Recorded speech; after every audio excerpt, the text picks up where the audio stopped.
here together again for the third episode of our CFT Manual Chats podcast.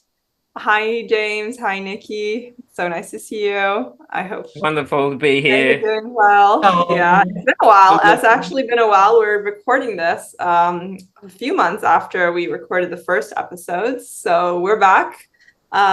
We made a commitment to continue recording a lot of new episodes so that we can get to chat together about the other chapters of our manual and a lot more themes around. Yep, there it is. This is my background. What's going on here in the background for those of you who are watching this podcast. The manual has been translated in this moment into Italian, so Bea is translating the manual. So in September we will have the Italian version of the manual. Yeah, so proud of it. That is awesome.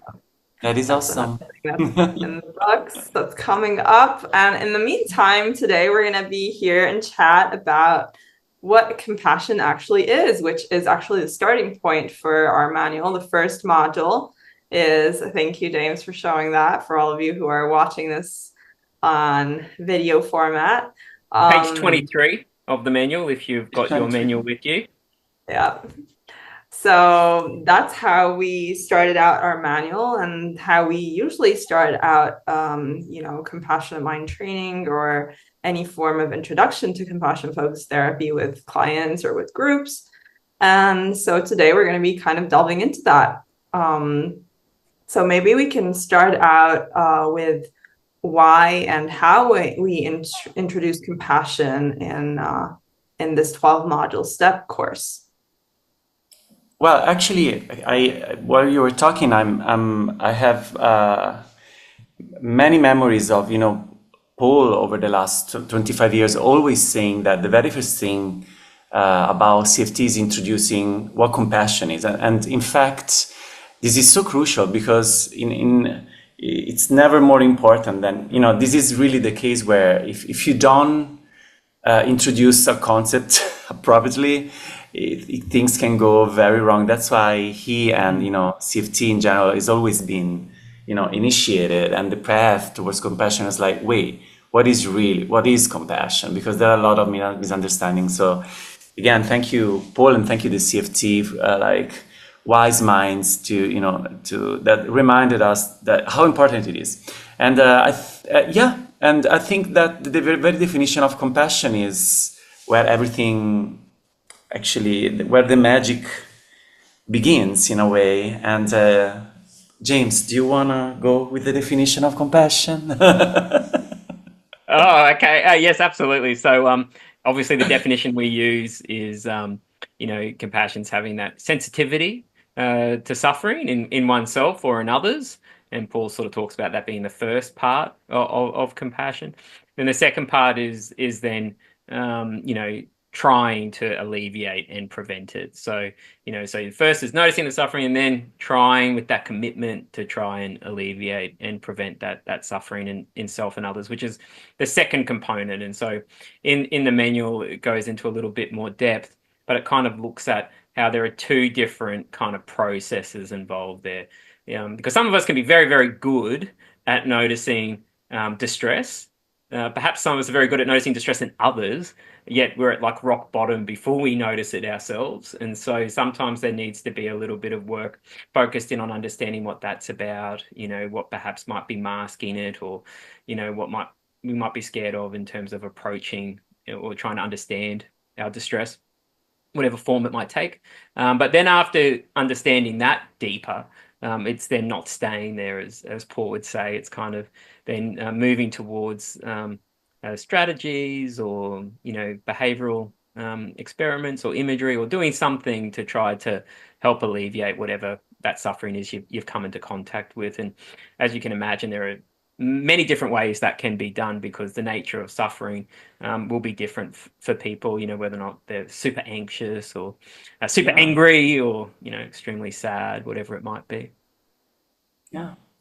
And I think that highlighting those two aspects is so crucial because of the misconceptions that Nikki was talking about earlier. So many people, when we start talking about compassion, they view it as something very passive. And especially in countries where maybe there's a very important religious component as well. Like, for example, in Italy, me and Nikki are in Italy, and compassion is associated a lot with religion. And what you see there is often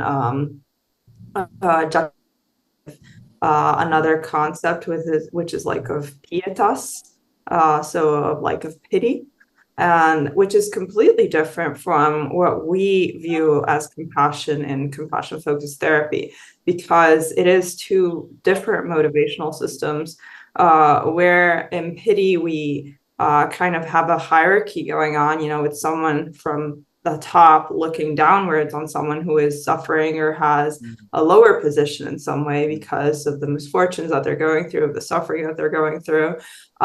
Compassion instead is something that is a motivational system that views the two people, the two positions, as being on the same plane. And that's such an important factor that weaves into the concept of common humanity, which we all know is kind of at the basis of compassion as well. So the idea that all human beings in their basic form and nature are exposed and will encounter suffering in their lives. And so I think that's also, so important when we start looking at these two components or two psychologies of compassion, where we're saying it's not only about doing, or not only about being with the suffering, it's about finding a connection between the two. Yeah.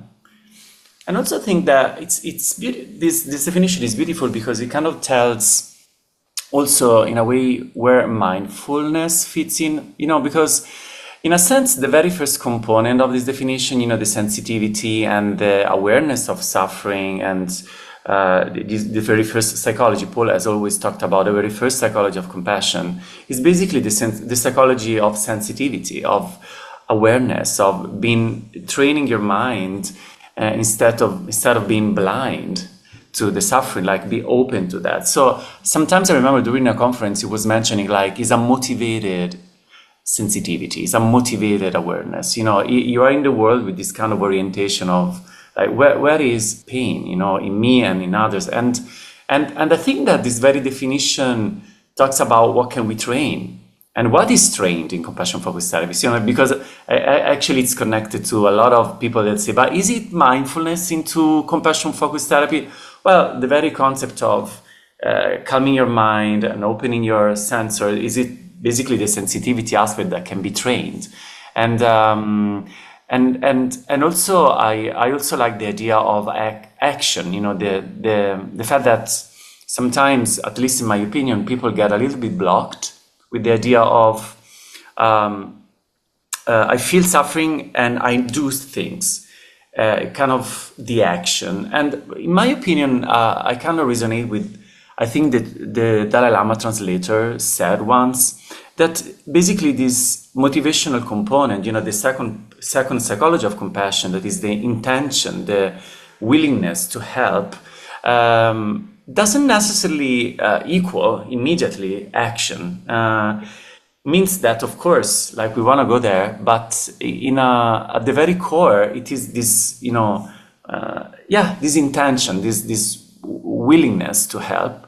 And I think this is beautiful because a lot of clients, especially, for example, what I've noticed is that a lot of clients tell us, oh, but doctor, I don't know how to do that. They go into acting, and sometimes this very thinking about how to do that, how to do the helping, might block, because people go immediately into some kind of like, oh, but I don't know how to do it, and then I will just give up with compassion altogether. And instead, sometimes they say, well, this is not really immediately acting, but can you connect with the intention to help, the intention of alleviation, instead? But I don't know how to do it. Well, that's not necessary right now. Just focus on your willingness to be helpful to yourself and others. And I think this beautiful definition captures this beautiful dynamic. And yeah, this is why this definition is so beautiful, in my opinion. Yeah, and with that, what's so great about it is within the definition, that the flow element. And I think that's probably something really emphasized in CFT, at least, is this flow of compassion. So that's that compassion going outwards. But of course, the compassion you direct yourself, sort of self-compassion, but also as part of that flow of compassion, how we are at receiving that compassion from others around us. And I think that opens it up again. It creates this sense that, oh, wow, there's this huge network of potential compassion that could be me all generated and directed, but could be generated or directed by another person, or it could be me towards a group or a group towards me. It kind of brings in, it opens it up on a grander scale, how compassion can kind of emerge. And it's not simply just an emotion or something like that. In fact, there's many different things coming together, which kind of can texture what we're paying attention to, thinking about, feeling, seeing and acting. Which I think is really cool, particularly in the mental health sphere, because so many struggle with self-compassion and the idea of being self-compassionate. And that's why I think it's so important in the manual, why we kind of, following, Paul and his brilliance, that idea of you've got to be very clear with what it is. And you've got to be very clear with, and this is what we kind of cover in the manual at the beginning, kind of trying to get from the group, but also through specific exercises like a compassion and imagery exercise, for example, where you might start to break down what you were doing when you were kind of being compassionate, directed outwards towards another person, because that's often a little bit easier to begin with than, say, focused on being compassionate towards yourself or receiving. And then using that to be able to then, build on validate the person's intuitive wisdom, but then build off of that. Yeah. And in fact, go ahead. Yeah.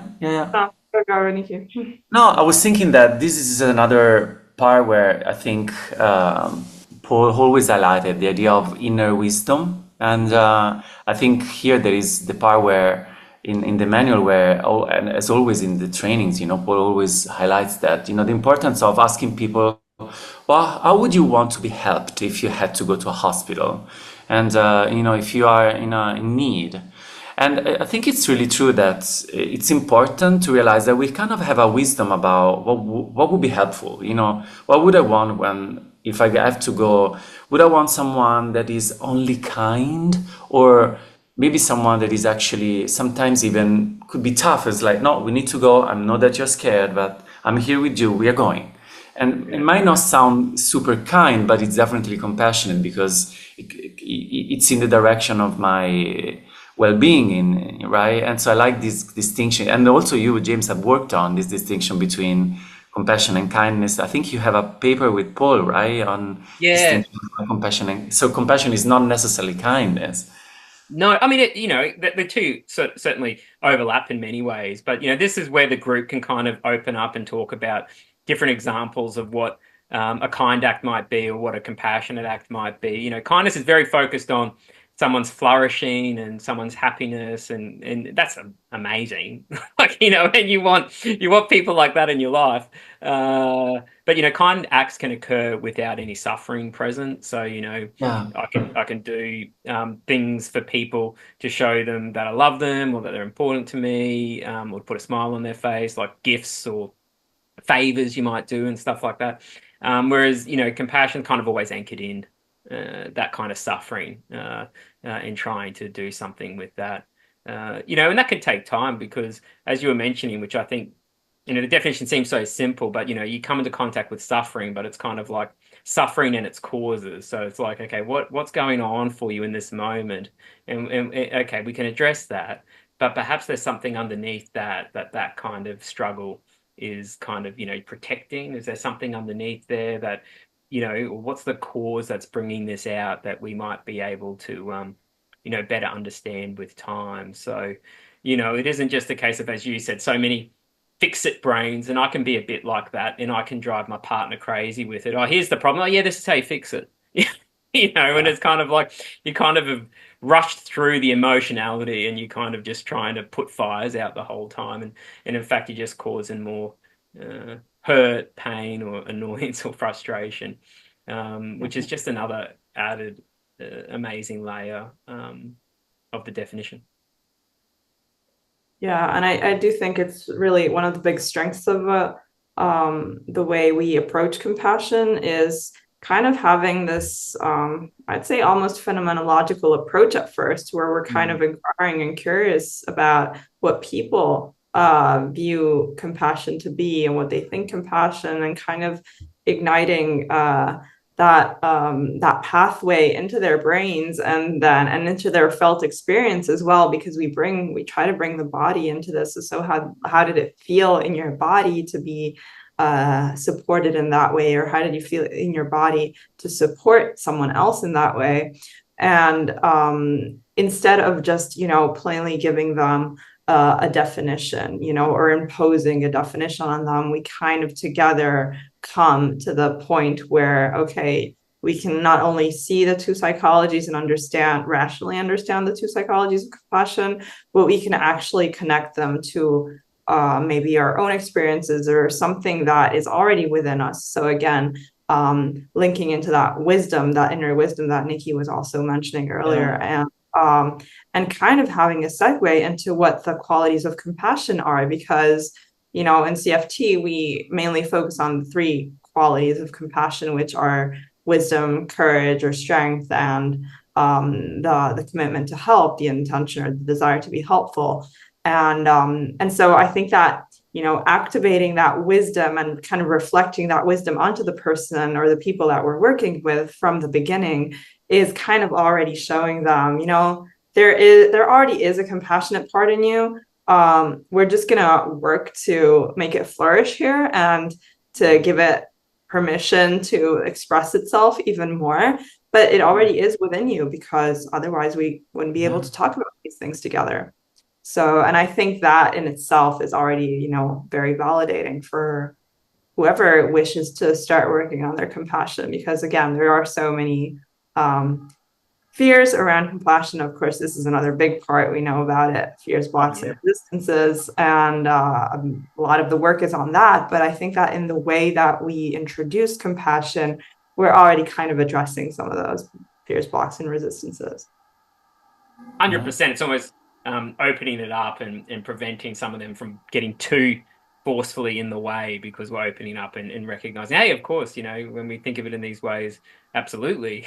That wouldn't be something I would necessarily like, or that wouldn't be necessarily compassionate. So you can kind of open that up in a very non-judgmental kind of way right from the beginning. Yeah, so I mean, going through that in the manual, we give a number of kind of suggestions, through the hospital example Nikki was talking about, through using a kind of almost like a Socratic kind of exploration around what compassion might be in those kinds of different examples, what qualities might be there, as Beatrice has kind of mentioned. But for others, we use a memory where it's kind of like focused on when they were kind of, being compassionate towards another. And that's like an experiential kind of practice, which can be very powerful for some, connecting with. And then in other instances, I think we give even suggestions on, if nothing comes to mind of a moment where you're compassionate towards someone, think about someone who you would see as being a compassionate person. And that could be someone in your life, or it could be a character from a very, important book, or perhaps, someone for you who kind of captured that essence. And then what is it about them? What is it that they were doing, or how were they with others that kind of brought in, that compassionate kind of influence? And, so going through, there's no one right way to go, but, going through these varied examples we give in the manual can be a wonderful opening for people to connect. And some of those can be pretty powerful. I remember one time in a group that we did with body weight shame, this was in a pilot, which we published. The first exercise we did was receiving compassion from others instead of compassion outwards. And of course, receiving, being the focus can be kind of a bit scary for people and a bit overwhelming. But, we launched straight into it, but not really thinking of that. Thinking, oh, yes, this will be great. And we did bring to mind a memory in the last month or so of someone, receiving compassion from someone. And then after, about 50% of the group were like, "Oh my God, that was just so amazing. Tears, it was so incredible. They did this and that, and it made me feel X and Y." The other half was like, "Well, that was terrible. I haven't anyone acted compassionate towards me in the last month." And you're like, "Oh, great." As a therapist, you're like, "Idiot.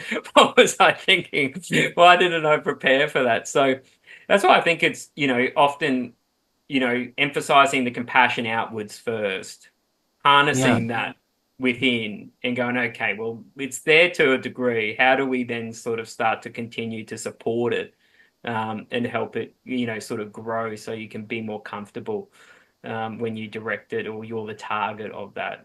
It can be different, some very important reasons as to why there could be some resistance there. But it was just such a moment in the therapy room. It's like, oh yeah, maybe we should have started others first.